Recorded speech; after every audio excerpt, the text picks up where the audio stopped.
Good Sunday, everyone. Today is May the 9th.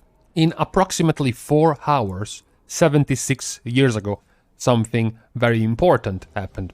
Something that spawned a multitude of festivities on this day, particularly things like Victory Day or Europe Day, all inaugurated on this very day. This is because 76 years ago, today, was the unconditional sign of surrender from the Germans in World War II.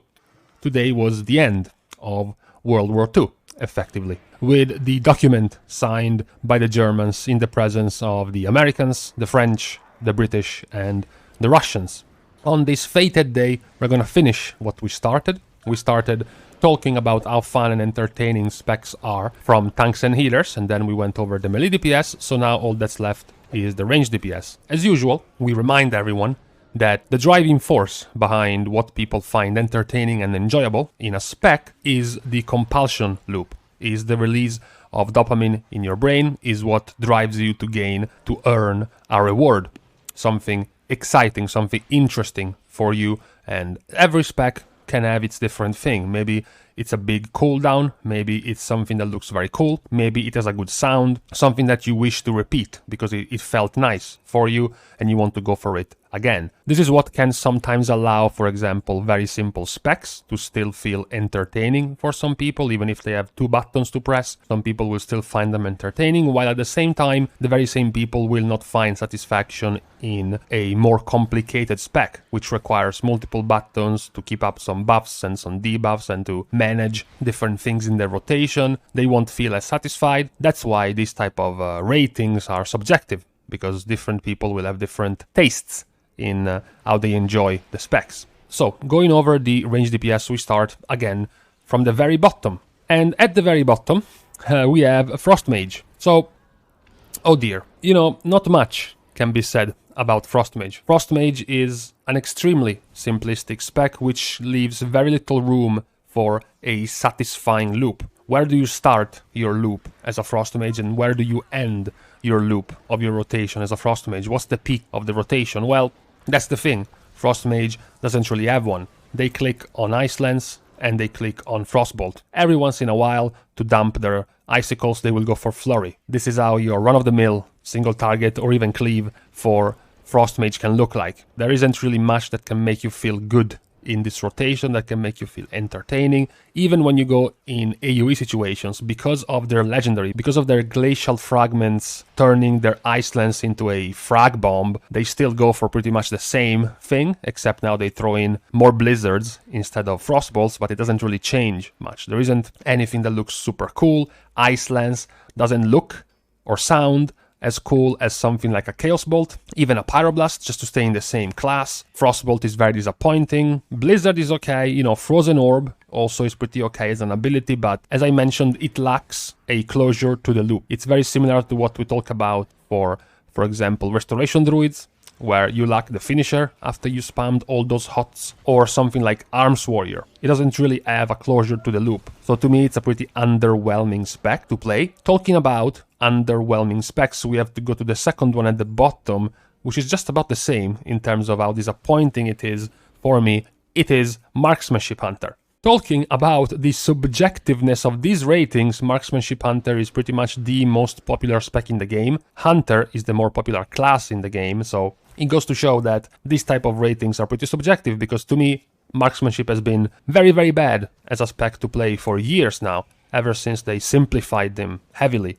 I think it started in like Warlords of Draenor, and since then, it's not been very entertaining. Marksmanship right now is similar to Frost. It does lack its loop, the satisfying end to its loop, because Marksmanship is dumping Arcane Shot when they have too much focus. They use their charges of Aim Shot without wasting a single one, and then the rest is filler.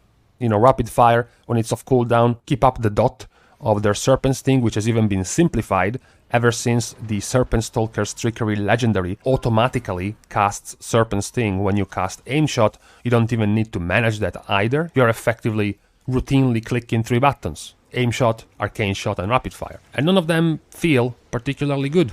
are particularly satisfying. There is nothing really that enhances this rotation. Talking about enhancing your rotation, we have talked about a few things that can make you a little bit more entertained, hooked on your rotation, which is RNG. The cool type of RNG, the good type of RNG. Marksmanship doesn't even have that. Marksmanship is very deterministic. They have precise shots, where the apex of the RNG is whether or not aim shot is buffing 1 or 2 arcane shots. That's the maximum RNG you're gonna get in marksmanship. Trick shots is also very fixed, deterministic, there is no RNG there, and that's it. They don't really have any other passives or mutations in their rotation. It's all very, very streamlined. It's very on rails. So I find it a pretty disappointing spec to play, and I have had that feel for quite a while now when it comes to Hunter. Now, the last spec I am putting at the very bottom is going to be Arcane Mage. So, pretty bad start for mages, honestly. 2 out of 3 specs at the bottom. Arcane Mage, well, you know by now how Arcane plays, right? They have Arcane Blast, Arcane Missiles, and Arcane Barrage. That's it, you know. There isn't much to point out. If you have followed this series of videos when talking about the speed of the specs, Arcane Mage is also by far the slowest of all specs, and not in a good way. There is no big brain thinking you have to do. It's not that the spec is slow because you have plenty of planning and preparation and pooling your resources. No, it's just because they channel a lot. They channel a lot of Arcane Missiles and they hard cast a lot of Arcane Blasts. The spec as a whole is very boring to play, it's very repetitive. You do have, the only cool thing of Arcane is that unlike Frost, they do have a big cooldown window. So you can get a pretty, interesting and enthralling cooldown phase where you can feel good because you are preparing for the cooldown window, you are setting up your cooldowns, your presence of mind, your arcane power, or maybe even your trinket and your racials just to be ready for the big cooldown window. However, the cooldown window is just not enough to make up for how it plays. It is better still than Frost because of it, but I wasn't really going to put it one entire tier above. It still has too many problems. One saving grace is that in AoE it can change a little bit because you get more usages out of different things which can change your rotation a bit, from Arcane Orb to Touch of the Magi to Arcane Explosion, so you do get a little bit of variance when you come in AoE. The spec also, this is even more personal preference though, I think it has better aesthetics than a Frost Mage. It has a better feel, it looks better, it sounds better, the abilities are more satisfying to use. Arcane Barrage is a pretty cool ability to fire off, especially if you're hitting multiple targets. The other thing is that Arcane Mage, unlike Frost Mage, has a pretty good type of RNG, because Clear Casting is a pretty innocent type of RNG, and also Arcane Harmony, which is a good type of buff because it pushes you to continue your rotation because you see the stacks of Arcane Harmony increasing. You're preparing for the point at which the stacks are full, so you can unload a pretty powerful Arcane Barrage, so it does have that in its favor. Whereas for Frost Mage, its RNG is way more oppressive. Frost Mage has always been live or die by Brain Freeze and Fingers of Frost, and when it doesn't happen, when those procs do not happen, it can feel very frustrating, whereas Arcane doesn't really have that problem. But still, when you take the spec as a whole, as a one thing to rate, it's still at the bottom. It's just not good enough. Above this bottom tier, we are starting to enter the C tier, and we do so with Beast Mastery Hunter. So Beast Mastery Hunter is above Marksmanship because they have a few more things that can push your rotation to continue to loop. One thing is of course Barb Shot. That is basically the entire minigame of your rotation. Try to keep up the barbed shot stacks, so you have to carefully use your barb shot to make sure you don't use it too early, to make sure you don't end up with no charges left, making the pet buff expire. So that can hook you up, that can keep you entertained in your rotation. However, it's a pretty small thing, it's a pretty tiny thing, it's not that entertaining. Beast Mastery doesn't have bad RNG, doesn't have bad randomness that can make your rotation feel bad, because Wild Call is a pretty healthy type of RNG within its rotation. Because of how important Barb Shot is, you can always feel nice when this one procs properly. If it doesn't proc, it shouldn't be too much of an issue, because you should still be able to keep Barb Shot up if you're not messing up. So it can make your rotation easier, but even if it doesn't proc, you should be able to continue as usual. The cooldown is also pretty good. One thing that Marksmanship doesn't have, which is why Beast Mastery is here, is that it feels nice to go into Bestial Wrath. Marksmanship doesn't really have that. True Shot is a terrible cooldown. It's not bad as per what it does in the game, but here we are talking about the coolness of the spec, how fun it is to play. Bestial Wrath is certainly a much cooler, iconic ability to use. You're also playing with a specific legendary, Rhylax Stalkers, which makes it even stronger, so pushes you, it pushes the anticipation that you have towards getting into Bestial Wrath, and then the action, the feeling good part within Bestial Wrath, which is pretty cool, pretty fun. So when you look at this as a whole, in total, it is definitely a cooler spec than Marksmanship Hunter to play, to enjoy, which is why it is one tier above. Next to them, in this tier, in the C tier, we have Affliction Warlock. So Affliction is a very unique spec, which is something I will talk about as well for Demonology, because it is very unique in the terms of the way it does damage. Affliction in this case is dots, whereas Demonology is pets. Yes, Beast Mastery has a lot of pets, but you do have enough damage for yourself, as well as buffs and abilities you use yourself, like Kill Command, as well as Bestial Wrath, as well as the Stomp of your pet, generated by your Barbshot casts, which makes it so that you feel in control still. Whereas Demonology, you know, it's got a horde of pets, which can make it feel different for you to play the spec. Affliction is in that way, but with dots.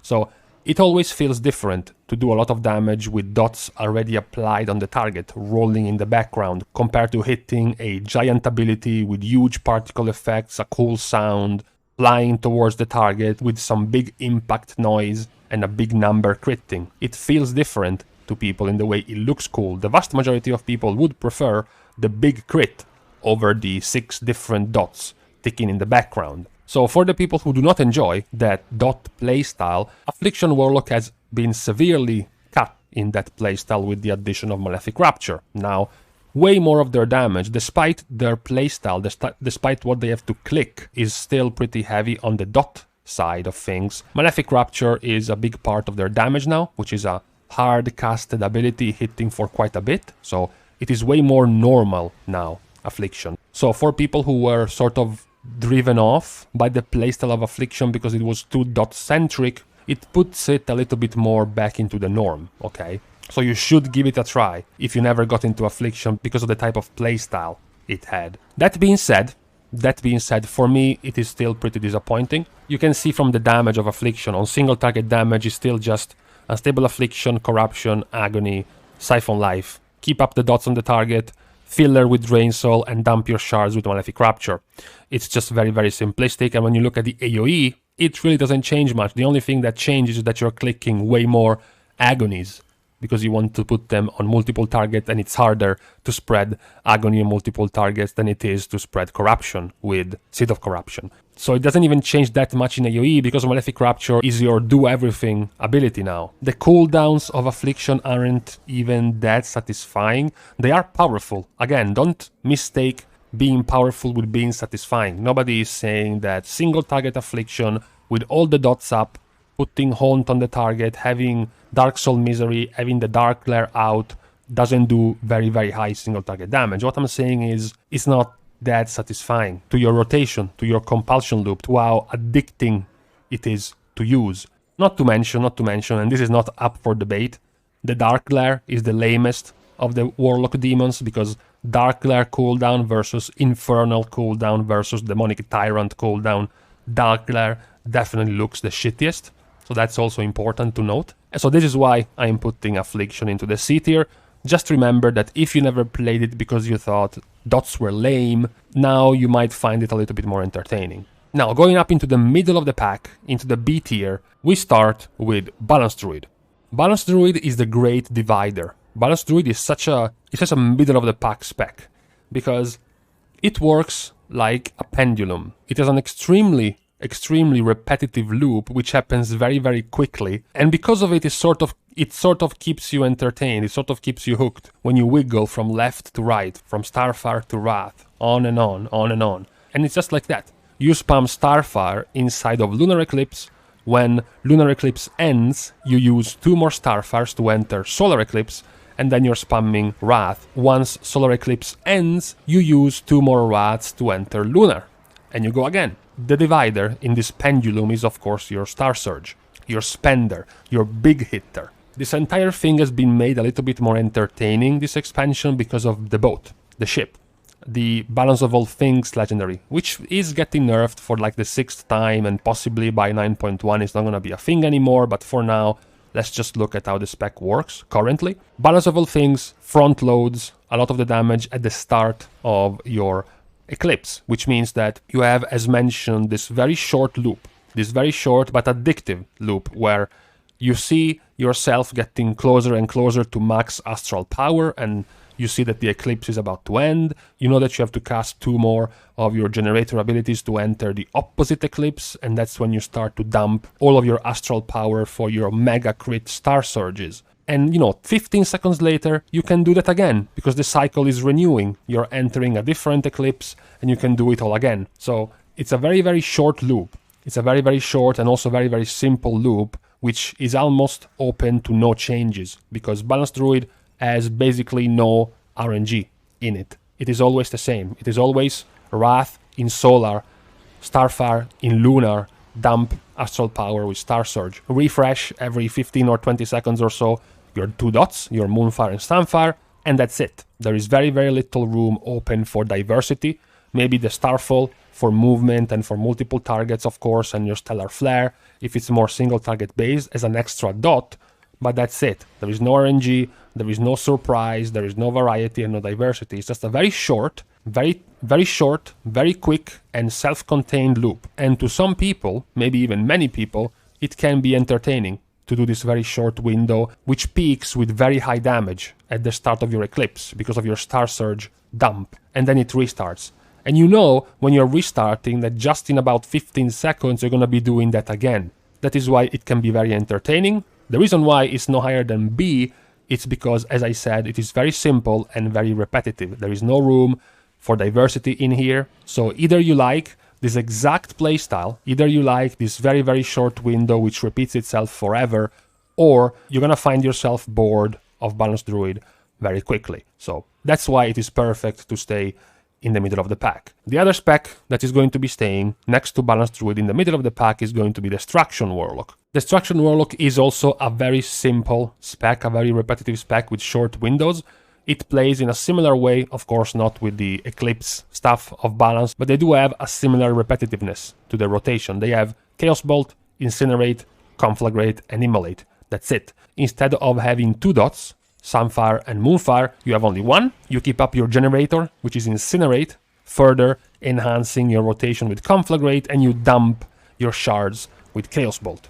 Right? It is very similar, however, there are some differences. Destruction can have a few more cool and smooth parts to the rotations, which make it feel like it is flowing better. Many Destruction Warlocks are playing with Roaring Blaze, which is going to empower your Conflagrate damage window right after Conflagrate by 25% on your fire abilities. You already have Backdraft as a passive, which makes you cast faster after you use Conflagrate. You're playing with Flashpoint, which further increases the effectiveness of using Conflagrate, and you're playing with the legendary Cinders of the Ajakir, which furthers empowers Conflagrate, makes it be cast more often, which gives a better flow to the rotation, because Conflagrate makes you cast faster, makes you do more damage, and you can repeat it, and it makes it feel more smooth, it makes it run smoother. And then of course you have the finisher, Chaos Bolt. Chaos Bolt is one of the coolest end of the loop you can have. When it comes to attractiveness of a spec, when it comes to the dopamine release in your brain of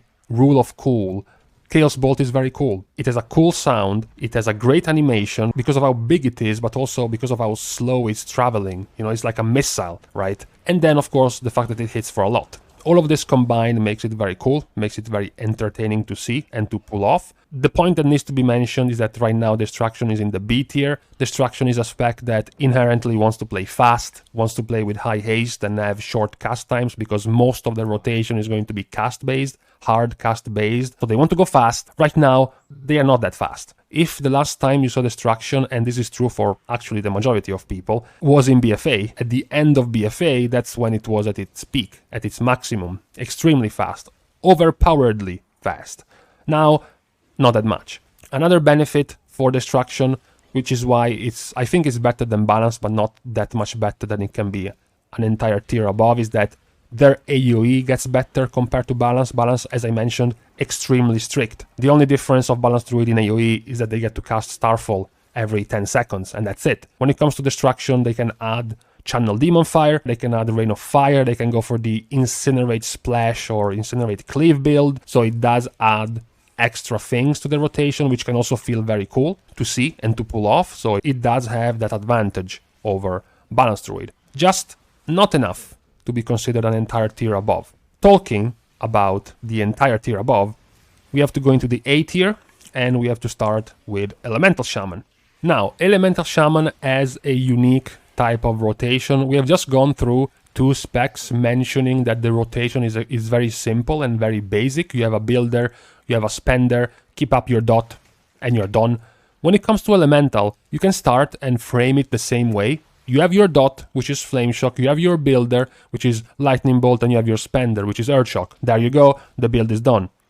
There is a difference though. Elemental Shaman also has Lava Burst. Elemental Shaman can also have Elemental Blast. Elemental Shaman can also have Ice Fury and Frost Shock. So we are throwing the rotation out for a loop here because it is way more diverse than Balanced Druid and Destruction Warlock. You still have to take care of your builder spender, but ironically enough, the most important part of your entire rotation is your builder and not your spender, because your damage king is Lava Burst, not Earth Shock. So you have a generator, which is your strongest ability, not your spender. It's like having Incinerate instead of Chaos Bolt. It's like having Starfire instead of Star Surge. It's like having Arcane Shot instead of Aim Shot. This is already more different than all of the other specs we have just mentioned. I guess the closest thing you get is Arcane, where the spender Arcane Barrage is not your damage meter king, but Arcane is stuck on 3 buttons, whereas Elemental has way more options. Elemental is also unique because it has a very high spread of RNG in its build. They have Lava Surge, which is a good type of RNG. Right now, with the rework done to Elemental, they get enough procs of Lava Burst to make it feel very nice, and then having this one as well makes it pretty good. What makes it different though is that their entire mastery is RNG. Their entire mastery is literally a chance to duplicate your ability. Now, caveat here. Yes, the mastery in itself is poor. Yes, the mastery, if we're talking about effectiveness, if you're talking about DPS power, if you're talking about scaling, that is a poor mastery. It does not scale very well later into the expansion. It doesn't touch your finisher, your spender, both of your spenders, the single target one and the AoE one, so it has plenty of problems. What it doesn't have a problem with is looking cool and making you feel cool, because there is a big difference between hitting for 2000 more damage as part of your mastery, like Destruction Warlock's mastery, giving you a randomized increase in damage, and the mastery of Elemental, which makes you duplicate your ability, fire a second time. This is made particularly stronger when a lot of the abilities you can press are gonna be looking and feeling even cooler when the mastery procs. I just talked about one of the cooler abilities to pull off in the game, which is Chaos Bolt. Another one is Lava Burst. The channel, the cast time of the Lava Burst, building up that meatball, the sound it does, the sound of firing it, the sound of hitting the target, the animation, it all feels very good. The cheat button, the fact that Lava Burst always crits is also cool. And on top of this, you can now add the mastery, the overload, which can make it cast twice, recast. That all feels very good when you play the spec. Elemental as a whole has a very good theme, has a very good flavor. You have Earthquake, which looks very cool, sounds very cool. You have Lava Burst, of course, you have Chain Lightning, one of the coolest ones. Stormkeeper and Chain Lightning, in Mythic Plus, pulling 15 mobs, and you Chain Lightning with Stormkeeper. It has a very cool and satisfying loop. The legendary also makes the spec even cooler. Windspeaker's Lava Resurgence, because it forces an RNG event to happen in your favor. Those are also one of the more satisfying legendaries, satisfying effects, when you can game the RNG to be in your favor. So you spend most of your rotation hoping for the RNG to proc, and then you have an ability or a passive or an effect which can force that RNG element to proc in your favor. That always feels good, because you are cheating, right? So overall, the spec feels very nice, feels very complete, it's very entertaining to play, it looks good, it sounds good, so it's a very good A tier spec. I had to debate whether or not to put it into the S tier. I ended up leaving it in A. Maybe, I don't know. I feel the pressure of playing Shaman and having to put both Elemental and Restoration into the S tier, so I am holding back on Elemental, but it is still a very cool spec to play. And also, right now, it has a lot of stocks in being one of the flavor of the month specs for 9.1, at least from the salty balanced druids getting nerfed. Now, the other two specs into the A tier. We go over to Fire Mage now. I won't spend too much time on Fire Mage. I have an entire video dedicated to Fire Mage. You know how it works by now. It's been meta for fucking years at this point. Come on. The cool part about Fire is the combustion. Is the entire cycle around doing your rotation instantly. I just mentioned about cheating the RNG with Elemental. That's what Fire does. You have an entire RNG element, which is Hot Streak, which can force you to spam Fireball 6, 7, or 8 times in a row, at times doing less than tank damage, and then you can say fuck you to the RNG when you use Combustion and just force everything to crit. That's the entire peak of your compulsion loop. Certainly the strongest finisher of all compulsion loops when it comes to range DPS with combustion cooldown, and there isn't much else to say. That's why it is so popular, because the combustion window is very addictive. Even more so this expansion when you have been playing with Kindling, which makes the cooldown of combustion shorten, and Shifting Power, which makes the cooldown of combustion shorten. So you're spending your downtime, which was previously a depressing period where you did nothing, you did no damage, and it was very boring. Now you can at least actively work to reducing the cooldown of your big window. You're like a crack addict, sucking dick to get enough money for your next hit of heroin. That's how it works, and that's why it's so addictive. So with this very apt metaphor, we can move over to the last spec into the A tier. You wondered if I forgot about this. No, I did not. Demonology is in the A tier. Now, I made the caveat already that Demonology is a pretty weird spec together with Affliction because of the way it plays. Affliction is the dot-based one, and then Demonology is the pet-based one. That is because Demonology basically works like this. When you look at their damage, it's like, okay, number 1 is their big cooldown, number 2 is their imps, number 3 is their Felguard, number 4 is their Dreadstalkers, and then there is the Vile Fiend, and then there is the Felguard. What the fuck am I doing? You go into AoE, and it's the same. It's just pets, pets, pets, pets. How can I enjoy a spec if I'm not doing damage myself? What am I doing? Am I just clicking Demon Bolt? Look at Demon Bolt, man. I pressed Demon Bolt 256 times this entire Mythic Plus key, and it did 4% of my damage. How can I enjoy this? That is why Demonology, it's a divisive spec, because many people do not enjoy seeing their damage being done by someone else. They don't like being cucked within their own spec. But for those who can surpass this hurdle, they will enjoy it, because it is pretty varied, it is pretty diverse. At the end of the day, you have to use Implosion, you have to use Hand of Gul'dan to spawn the imps, you have to click on the Dreadstalkers to summon them, you have to click on your Felguard and your Vile Fiend, you have to pull off your Tyrant at the best possible moment, especially with the talent, to empower it even more. You have to manually use the Fellstorm of your Felguard. You have a pretty good, a pretty healthy type of RNG in Demonic Calling to reset the cooldown of your Dreadstalkers and make them instant cast, as well as Demonic Core, which is a very smooth type of RNG because it functions on generation and expiration of wild imps, which means it happens very often. It's a good type of RNG, it's not something you will be starved for. To top this all off, you also have a pretty good legendary that enhances your loop because it reduces the cooldown of your big button of your Demonic Tyrant. So the more you spend soul shards, the more you see the cooldown of your Demonic Tyrant being reduced, and the better it feels. So yes, it's not very popular, yes, it has a different playstyle, but if you can get past this, if you can get past the prejudice of you feeling a little bit down or feeling a little bit weird about the spec because it doesn't have direct damage, but it is lent over to pets, it actually feels pretty good. It is actually pretty good to play. Now, lastly, it's been 7 months, but the rating have not changed because in the S tier we have Shadow Priest. Shadow Priest is the best spec to play in the game for ranged DPS, and it is also the best and most successful rework we have had in World of Warcraft. I don't remember many other being that good. Not that Legion Shadow Priest was that bad, not that Surrender to Madness wasn't a compelling rotation loop for you to play through. A little bit stressing at times, sure, but certainly improved tenfold, 100-fold from then. Back then, Shadow Priest was still the meme that had no burst, that had no AoE, no cleave, super long ramp up, basically useless in Mythic Plus, only usable in raid encounters and if the targets stayed alive long enough for them to work. Since then, Shadow Priest have gone through great strides to improve.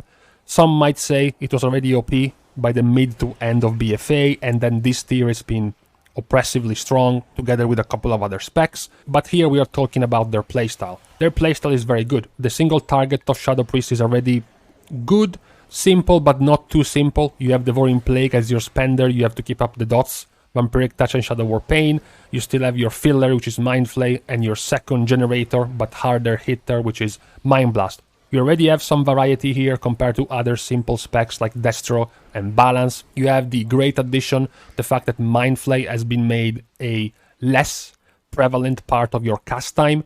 Now Mind Flay is barely, more or less, 15% of your time spent. As I mentioned, channeling something and just looking at a bar fill up is not very entertaining. You have Arcane Mage, which spends 15% of its cast time channeling arcane missiles, whereas Shadow Priest is just at 15% for Mind Flay, which is good because it's not that great to be casting Mind Flay. When it comes to AoE, the build becomes even more entertaining because you have to weave in and add in Searing Nightmare, Mind Seer, you have Shadow Crash, you have your Mind Bender with your Shadow Flame Prism, which has made it even better. Yeah, never mind that right now Shadow Flame Prism is being used in single target because it's busted.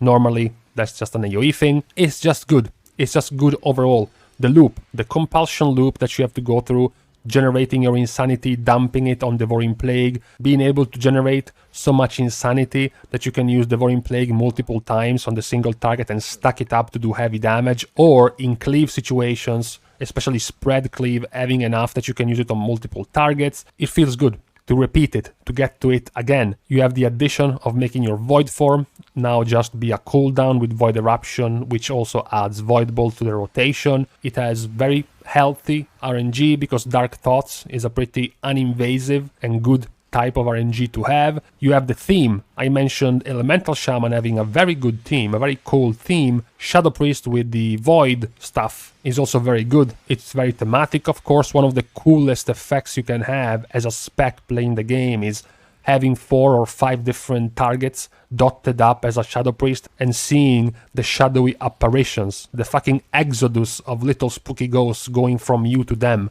by the dozens. You know, it feels very good. It is very satisfying to pull off. So it is a very good rework, a very successful rework, and I think to this day it is still the more enjoyable and more entertaining spec to play when it comes to Ranged DPS. So now we can finally stop going over the Ranged DPS. We have finished the whole thing after tanks and healers and after melee. Now we have done with the DPS for ranged as well. Not many changes compared to what I had in like October. Shadow Priest is still there. Elemental is also pretty high. Demonology is still high. The bottom is still there, unfortunately, for those specs. There have been a couple of changes. Affliction is a little bit lower. Fire Mage is a little bit higher. But all in all, I think these are my feelings for these specs. I wonder what yours are, because I'm sure somehow, some way, someone is going to be putting Frost Mage into the S tier, or is going to completely hate the playstyle of Fire Mage and is going to put it very low. So let me guys know what you think about your favorite and least favorite Ranged DPS specs to play. Just don't try to justify Arcane being into the S tier. You're not going to get away with it. So thank you guys for watching the video. If you enjoyed the video, you should think about subscribing. Otherwise, what is going to happen if you don't is that, well, I won't get one more subscriber. That's what happens if you don't. So, see you guys soon, very likely tomorrow. And in the meantime, I have to say a good amount of people got the bottom specs correctly yesterday. So, it's a pretty shared sentiment, I guess.